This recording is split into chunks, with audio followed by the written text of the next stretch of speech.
Gracias por acompañarnos una vez más en el estudio de la lección de hoy, donde la semana pasada vimos la ley de Dios. Hoy vamos a ver cómo vivir la ley de Dios.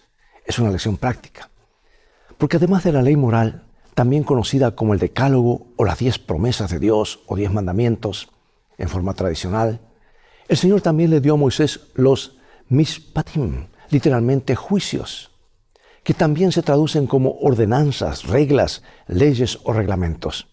Y estas leyes aplicaban de forma práctica los principios del Decálogo a la vida cotidiana de los israelitas. Y esta sección de leyes, escrita en un rollo por Moisés, se llamó el Libro del Pacto. Y este código de pacto se amplía al final de Éxodo 20. Y a continuación se presenta el sermón de Dios sobre cómo y bajo qué condiciones guiará a su pueblo a la tierra prometida. Dios amplía y explica las 10 promesas o las 10 palabras a su pueblo en el código del pacto.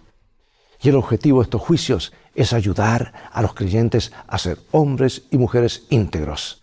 Mantente en sintonía y abramos la Biblia en Éxodo capítulo 20.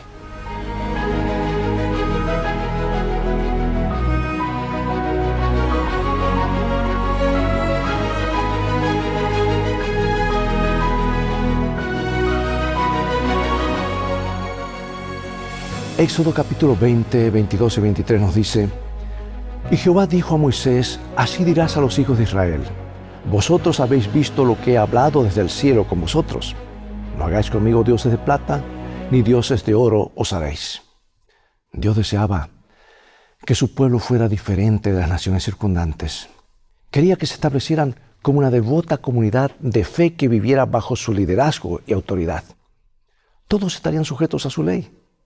Los jueces debían ser nombrados administradores de la ley. Los sacerdotes debían enseñarla. Los padres también desempeñaban un papel crucial. Y en cualquier cultura, las leyes revelan los ideales, objetivos, intenciones y carácter de los legisladores, ¿verdad? Por ejemplo, cuando el faraón ordenó matar a todos los bebés varones hebreos, esa ley puso de manifiesto que era una persona malvada. Y a diferencia de ello, si un rey promulgara una ley para que todos los jóvenes de su reino recibieran una educación superior gratuita, muchos considerarían eso una demostración de la generosidad de un monarca y de su deseo de que su país prospere. La ley de Dios es una revelación acerca de Él, de su bondad, amor, valores, rectitud y oposición al mal. Y puesto que la ley es santa y justa, Dios también lo es. Y la ley genera un ámbito propicio para una vida abundante. Y si lo obedecemos, nos pone a resguardo de peligros y calamidades. El respeto a Dios, a los demás y a los valores de la vida es la base del sistema legislativo divino. Y con la entrega de su ley en el Sinaí, Dios sentó las bases para enseñar a su pueblo cómo vivir con santidad en conexión con Él. Pero los principios de la ley necesitaban ser explicados en la vida cotidiana, por lo que Dios le dio leyes adicionales, el llamado Código del Pacto. Y esa responsabilidad de los jueces era responsabilidad velar para que esas ordenanzas fueran aplicadas correctamente. Ellen White menciona esto en Patriarcas y Profetas. Ella dice: la mente de la gente, cegada y envilecida por la servidumbre y el paganismo, no estaba preparada para apreciar plenamente los abarcantes principios de los 10 preceptos de Dios. Y para que las obligaciones del Decálogo pudieran ser mejor comprendidas y ejecutadas, se añadieron otros preceptos que ilustraban y aplicaban los principios de los 10 mandamientos.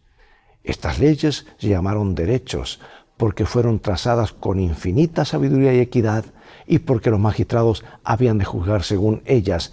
A diferencia de los 10 mandamientos, estos derechos fueron entregados en privado a Moisés, quien debía de comunicarlos al pueblo. Bueno, aquí tenemos un código del pacto, ¿verdad? Que de paso aquí una pausa. Jesús, en el Sermón del Monte, hizo exactamente lo mismo, porque el Sermón del Monte, como está así en San Mateo, es la explicación en detalle de los 10 mandamientos. Volvamos entonces a la lección. Este código del pacto se encuentra registrado en varios capítulos. Están así en Éxodo 21 hasta el 23. Y todos estos reglamentos y leyes fueron promulgados para detener la avalancha de mal y construir una sociedad ordenada.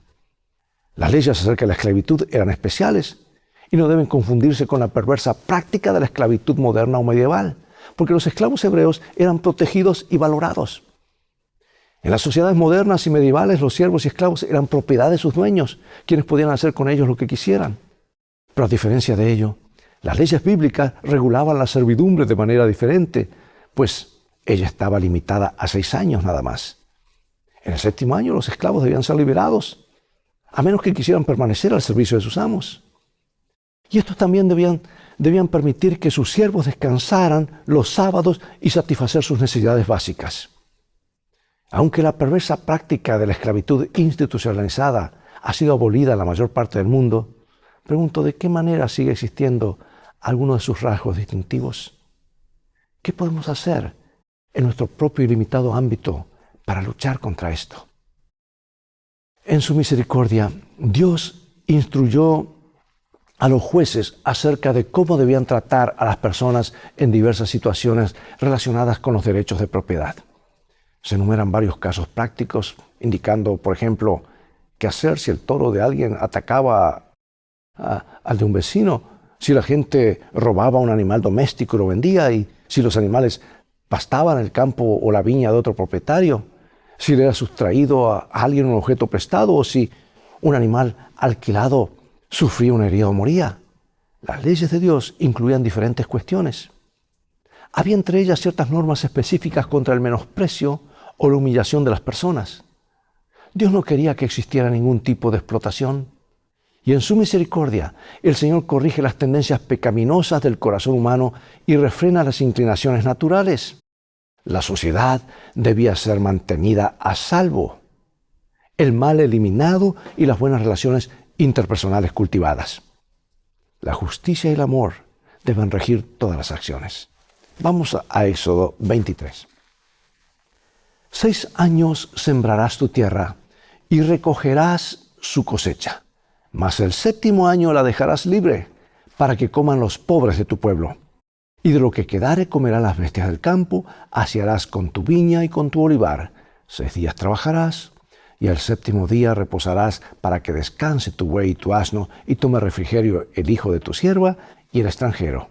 Y todo lo que os he dicho, guardadlo.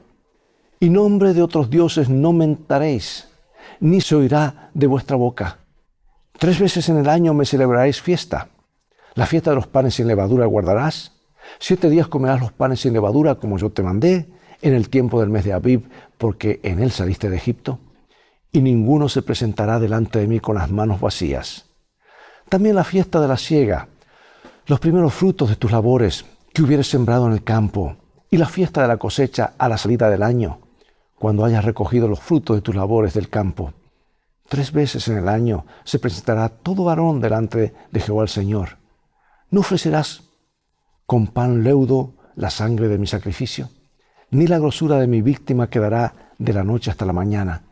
Las primicias de los primeros frutos de tu tierra traerás a la casa de Jehová, y no guisarás el cabrito en la leche de su madre. Bueno, encontramos aquí muchas ordenanzas, y pregunto, ¿qué cuestiones importantes son tratadas allí? El sábado y las festividades religiosas tenían que ver con el culto y recordaban acontecimientos cruciales de la historia de la salvación. Y el culto estaba cuidadosamente regulado, pues era la base teológica de todas las demás actividades. El sábado fue establecido en la creación. Estaba relacionado con la liberación y la redención de Israel y apunta de manera poderosa a la adoración a Dios como nuestro Creador, Redentor y Señor. Israel debía celebrar 3 festividades religiosas principales cada año. Había muchas fiestas y muchos días especiales. Y uno de ellos era la Pascua, o fiesta de los panes sin levadura en la primavera, normalmente a mediados de marzo y a mediados de abril. Número 2, el Pentecostés o la fiesta de las cosechas o de las semanas, con su inicio 50 días después del anterior. Y número 3, la fiesta de los tabernáculos, de las cabañas o de la recolección en otoño, normalmente entre mediados de septiembre y a mediados de octubre. Bueno, veamos ahora, porque aquí está el plan original de Dios. ¿Qué métodos quiso utilizar Dios para conquistar la tierra prometida? Veamos, versículos 20 al 23. He aquí yo envío mi ángel delante de ti para que te guarde en el camino y te introduzca en el lugar que yo he preparado. Guárdate delante de él y oye su voz, no le seas rebelde. porque Él no perdonará vuestra rebelión, porque mi nombre está en Él. Pero si en verdad oyeres su voz e hicieres todo lo que yo te dijere, seré enemigo de tus enemigos y afligiré a los que te afligieren. Porque mi ángel irá delante de ti y te llevará a la tierra del amorreo, del eteo, del fereceo, del cananeo, del heveo y del jebuseo, a los cuales yo haré destruir.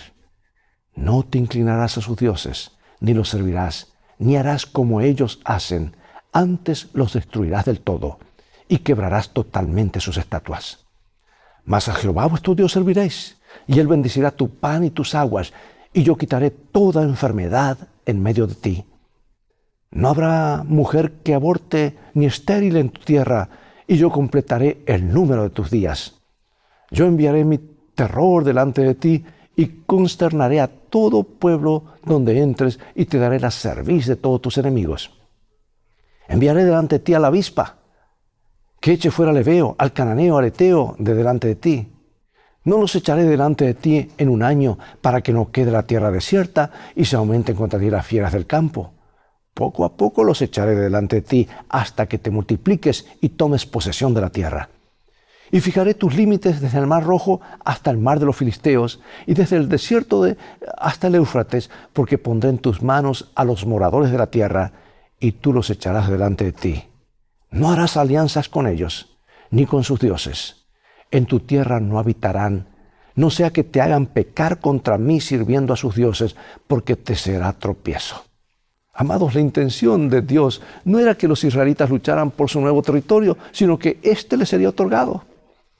La tierra prometida había sido prometida a Abraham, Isaac, Jacob, y debía haber sido recibida por Israel como un regalo especial de Dios. Y el modelo para la conquista de Canaán, la tierra prometida, se hizo patente durante el cruce del Mar Rojo. Dios luchó por su pueblo y le consiguió la victoria total sobre quienes pretendían destruirlo. Los egipcios fueron derrotados porque el Señor, intervino milagrosamente. Y del mismo modo, en tiempos del rey asirio Sennacherib, Dios también derrotó el vasto ejército asirio, fuertemente equipado y bien entrenado, sin que los israelitas tuvieran que luchar. Dios les consiguió la victoria porque el rey Ezequías creyó en la palabra de Dios que le fue comunicada por el profeta Isaías. Dios informó a Abraham que la tierra prometida no sería entregada inmediatamente a su posteridad, sino que al cabo de 400 años.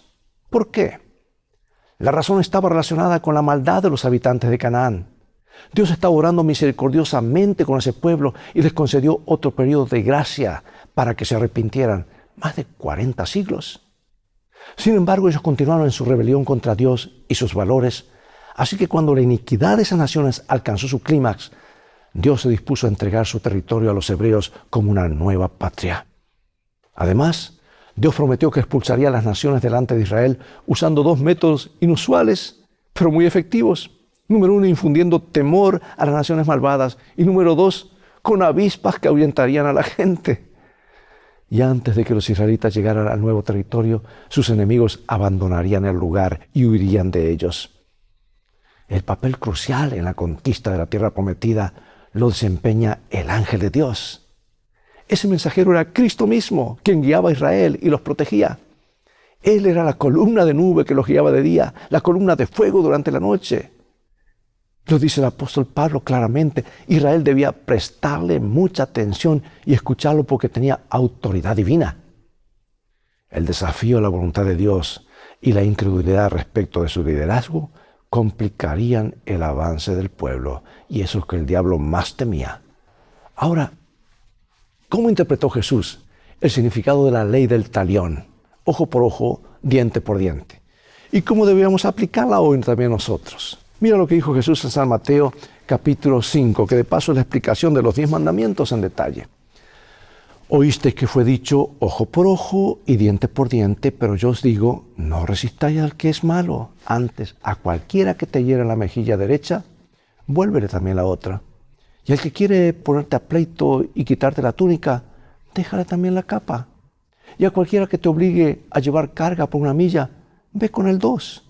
Y al que te pida, dale. Y al que quiera tomar de ti prestado, no se lo rehuses.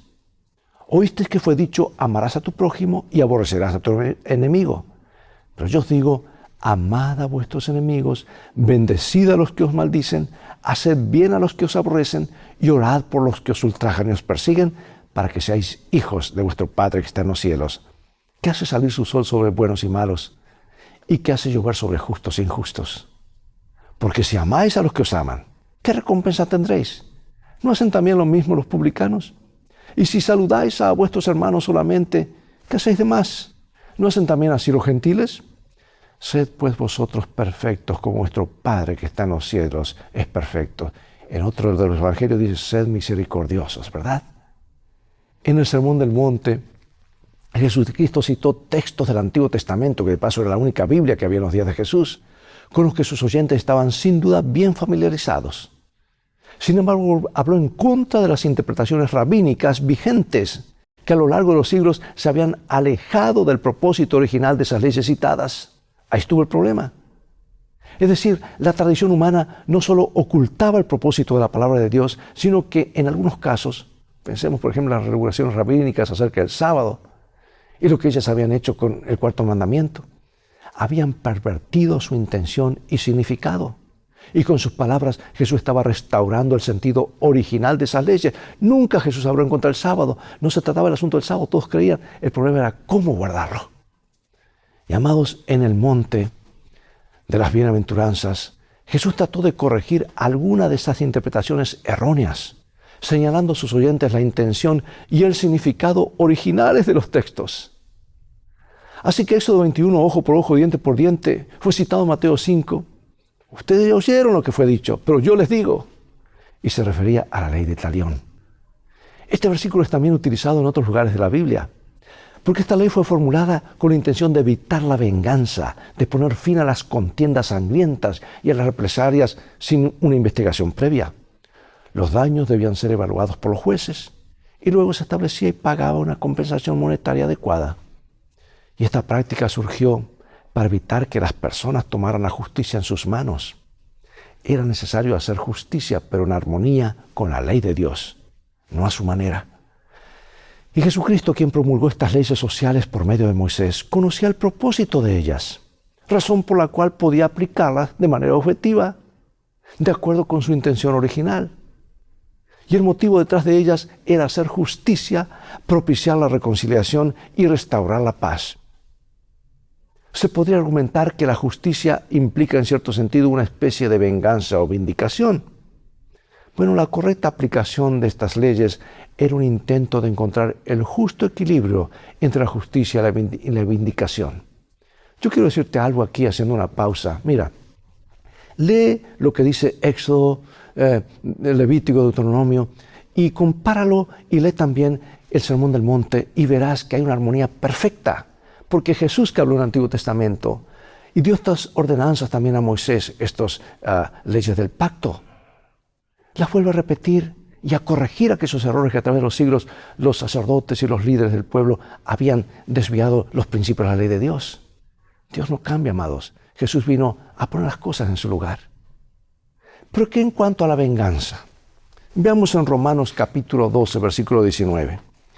Dice, no se vengan ustedes mismos, amados míos, antes den lugar a la ira de Dios, porque escrito está, mía es la venganza, yo pagaré, dice el Señor. Hasta que el Señor traiga justicia, que tanta falta hace. Era el deber de los jueces en el antiguo Israel aplicar la ley y determinar un castigo justo cuando ocurría un daño o lesión. Pero primero necesitaban investigar los hechos.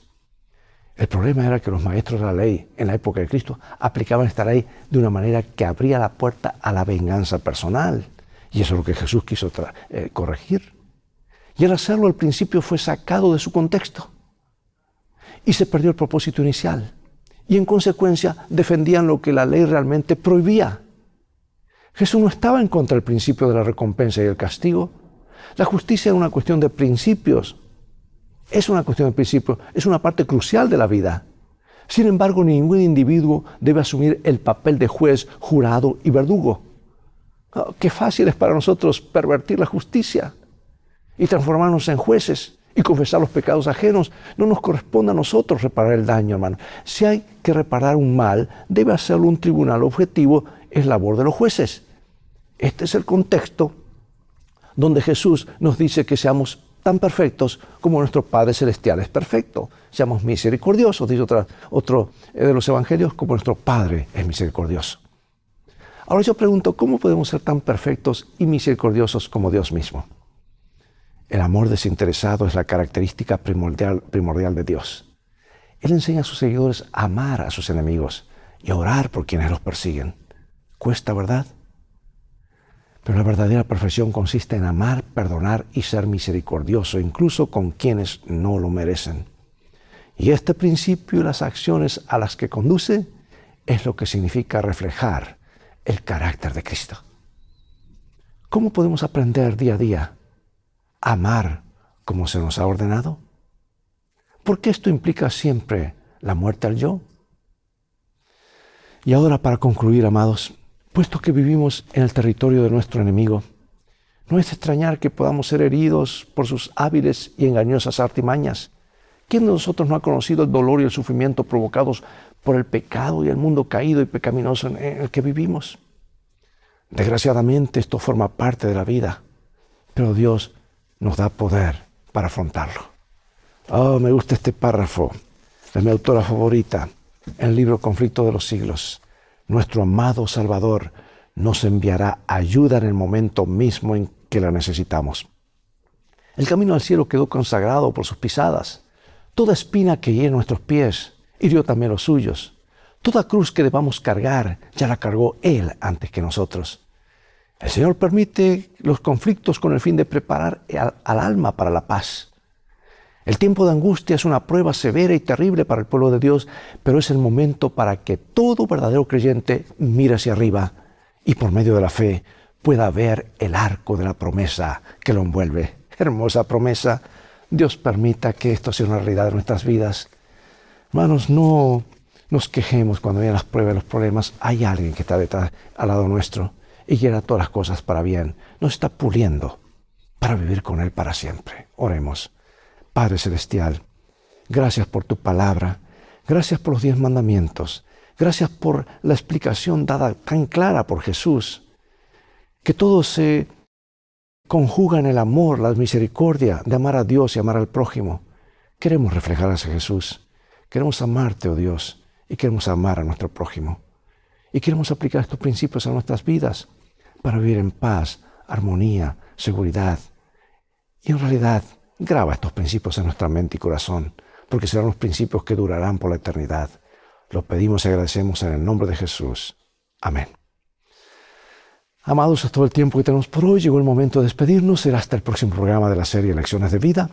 Y nos acercamos rápidamente ya casi al final de otro trimestre, donde estamos estudiando el libro de Éxodo. Y el próximo libro a estudiar será el libro de Josué. Así que invita a otros a sintonizar este canal. Transfórmate tú mismo en un canal de bendiciones. Dios te bendiga y recuerda, tú vales mucho para Jesús. Él te ama más de lo que puedes imaginar. Y en este viaje de la vida, las cosas van a terminar bien si haces de la Biblia tu GPS y a Jesús como tu guía. Maranatá, Dios te bendiga.